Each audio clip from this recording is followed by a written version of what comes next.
আসসালামু আলাইকুম। উম আজকে কিছু কথা বলবো বাংলাদেশের বর্তমান পরিস্থিতি নিয়ে। বিশেষ করে আমাদের দেশে বন্যার যে পরিস্থিতি সৃষ্টি হয়েছে, সেটা নিয়ে যে ডোনেশন প্রক্রিয়াটা চলতেছে সারা বাংলাদেশে, সেটা সম্পর্কে একটু কথা বলতে চাই। আসলে আমরা কাদের ডোনেশনটা দিতেছি, কাদের হাতে দিচ্ছি, এটা অনেকটা আমরা ইনশিওর হচ্ছি না। আদৌ কি তারা জায়গা মতো টাকাটা দিচ্ছে কি ওখানে ইউজ করতেছে, সেই সম্পর্কে আমাদের ভালো অনেকের ধারণা নেই। বা অনেকে টাকা দিতে চাচ্ছে, বাস বিশ্বস্ত কোনো প্রতিষ্ঠান পাচ্ছে না বা বিশ্বস্ত কোনো মানুষ পাচ্ছে না টাকা দেওয়ার মতো। তো তার জন্য আমরা কথা বলতে চাই একটু, যে আসলে কাদের কাছে আমরা টাকাটা দিব। অবশ্যই টাকা দেওয়ার আগে আমাদের যার কাছে দিচ্ছি তার সম্পর্কে সম্পূর্ণ ধারণা থাকা উচিত। বা যে কোনো প্রতিষ্ঠানে দিয়ে থাকি, সেই প্রতিষ্ঠানগুলোর ব্যাকগ্রাউন্ডটা আগে আমাদের চেক করা উচিত। আসলে তারা কি কাজ করতেছে। আমরা যদি এমন কাউকে টাকা দিতে স্বাচ্ছন্দ্য বোধ করবো না, যেরকম বিদ্যানন্দ এরকম টাইপের যদি কোনো অর্গানাইজেশন হয়ে থাকে, বা এই টাইপের যেগুলো অর্গানাইজেশন আছে, আমরা অ্যাভয়েড করার চেষ্টা করব। আরেকটা হচ্ছে যে সাধারণ মানুষ যারা অনেকে টাকা আনার চেষ্টা করতেছে, টিম করে টাকা উঠানোর চেষ্টা করতেছে। অনেকে বৈষম্য বিরোধী ছাত্র আন্দোলনের নাম দিয়ে টাকা উঠাচ্ছে, বা গ্রামে শহরে অনেক অনেক জায়গায় টিম করে বা সংগঠন করে টাকা উঠাচ্ছে। তাদের কাছে টাকা দেওয়ার আগে অবশ্যই তাদেরকে জিজ্ঞেস করবেন, তাদের সম্পর্কে জানবেন।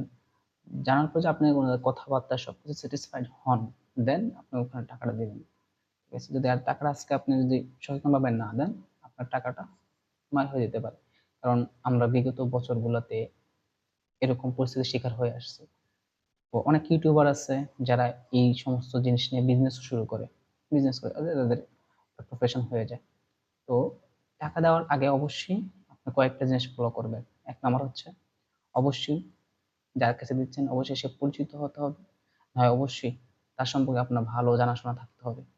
ওই টাকা আসলে কোথায় যাচ্ছে, কিভাবে যাচ্ছে, কবে যাচ্ছে, এই ধারণাগুলো তার থেকে অবশ্যই নিয়ে নেবেন। আর যদি কোনো প্রতিষ্ঠানে করতে চান, সেক্ষেত্রে অবশ্যই প্রতিষ্ঠানের ব্যাকগ্রাউন্ডটা চেক করবেন।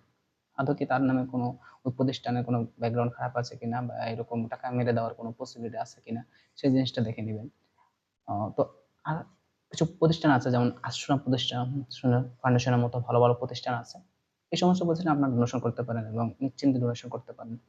এমনকি আপনাদের যদি কেউ ডোনেশন করেন, আশ্রম ফাউন্ডেশনে করতে পারেন। এছাড়াও আরো প্রায় 10টা মতো ভালো ভালো ফাউন্ডেশন আছে, আমি আপনার ডিসক্রিপশন লিস্টে দিয়ে দিচ্ছি। ওখানে গিয়ে আপনারা হয়তোবা দেখতে পারেন, এবং তাদের ব্যাকগ্রাউন্ড অবশ্যই চেক করে নেবেন এবং আপনি নিশ্চিত হয়ে নেবেন। আর এই সময় আমরা প্রত্যেকেই দোয়া দরুদ করতে পারি, আল্লাহর কাছে এরকম একটা পরিস্থিতির জন্য ক্ষমা চাইতে পারি।